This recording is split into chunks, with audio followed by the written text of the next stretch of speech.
I've never heard a pilot say crash before. He said, hey, just so you know, we might have to make an emergency landing, which means this plane is going to go down. I had a flight out from Denver to Spokane. 2.5-hour flight, mind you. It's a short one. As long as the Odyssey. Not even as long as the Odyssey. At least not yet. Got there. The flight was at 11. The show was at like 8 o'clock that night. All the time in the world. Yeah. So the first plane of the day. Yeah, plane number 1. I get there on time. Supposed to set off at 11:15. We get on the plane, all strapped in, ready to go. You're sitting down on the plane. Sitting down on the plane. Ready to fly. Couldn't have been more ready to fly. And then I realized we've been on the plane for over an hour. Just sitting there on the runway. Sitting there on the runway. Oh, God. Isn't that the worst? Dude, eventually they're just like getting on the overhead. And they're like, oh, we've got some mechanical issues. There'll just be a few minutes. Derp. Another 30, 45 minutes goes by. You're still sitting on the plane. Still sitting on the plane. Oh, the pilot's like, we got good news and bad news. We've got a new plane for you. Like, okay, that's just bad news. That's bad news. Yeah, and so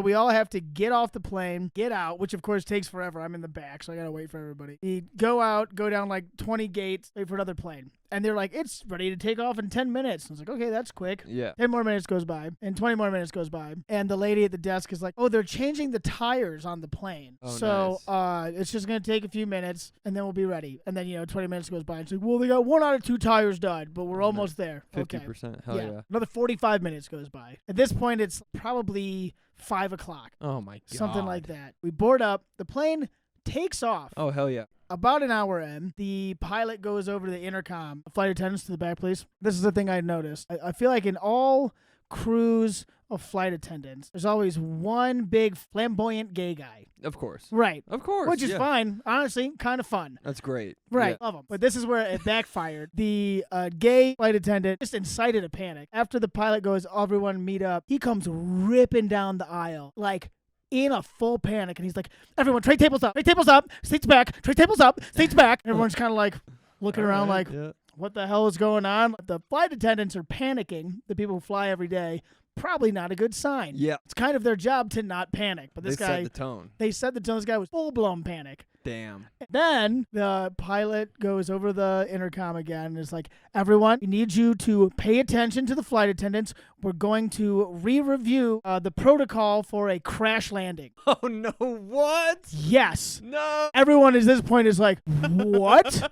Like, what? The fuck? There's a little girl to my right just starts bawling her eyes out. Yeah, for sure. And that little girl is you. You're sitting on the yes, far right. It was a mirror. And, little girl had a mustache and was crying profusely. But yeah, she's bawling. Like, literally the mom leans over and is like, do you have a tissue? And I was like, yeah, because I'm so prepared. I'm an Eagle Scout. I usually jack off on planes, so I carry yeah, right. This is for me, but I guess I'll wait.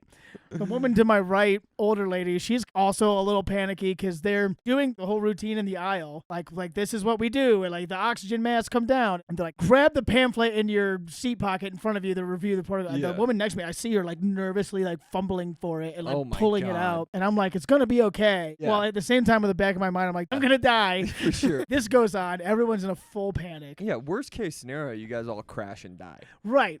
I mean, a part of me was like, this is how it goes, then like, what am I going to do about it? Not a thing. I'm just going to be burnt up in the news. You're going to be burnt up in the news with an oxygen mask kind of put on. Yeah, on the side of my face. Yeah, because you didn't listen to the instructions. With my dick out, trying to get one more in. Tissues be damned at that point, So we turn around, go back to Denver. Meanwhile, we were an hour into a 2.5-hour flight, so we were halfway there almost. Yeah. So we go back, land on the runway, and they're like, all right, we got another plane for you. It's over in Terminal A. So then I got to get out of the turn, go all the way back. Yep. Take the tram over to the next terminal. God, come back, get there, and then it's the same routine where they're like, it's going to be ready in 10 minutes. By 10 minutes, we mean an hour. By an hour, we need an hour and a half. And it's a slow boarding process. Yep. And we got to refuel. We got to refuel, all this shit. And the windshield wipers are a little askew. Yeah, right. So we got to fix those. Yes. So I'm on my third plane of my one direct flight. We finally get there. Well, I had a ride to get from Spokane to Sandpoint where we were at. 3 planes, They left 1 cup, dude. 5 hours ago. So I had to rent a car, go through that whole process, and then drive an hour and a half to get to the gig.